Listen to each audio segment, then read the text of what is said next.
সেনাপতি জাহাঙ্গা হুজুর। এ কি করেছো আমার রাজ্যের হাল? আমার রান্না করা বিরিয়ানি খেয়ে তুমি করেছো কি হাল? এখন আমি ঘুম থেকে উঠে কি খাবো তোমাদের বাল? কে খেয়েছে সেই বিরিয়ানি, আমার রান্না করা বিরিয়ানি? জনাব বন্দি করো তাকে।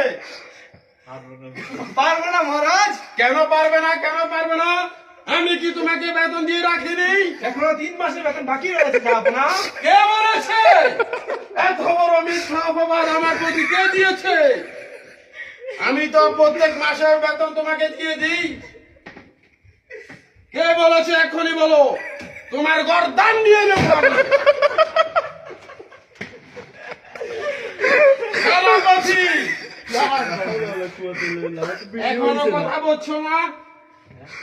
কে বলেছে তোমাকে মিথ্যা অপবাদ আমার প্রতি দিতে? জয়নাল দিয়েছে। কেউ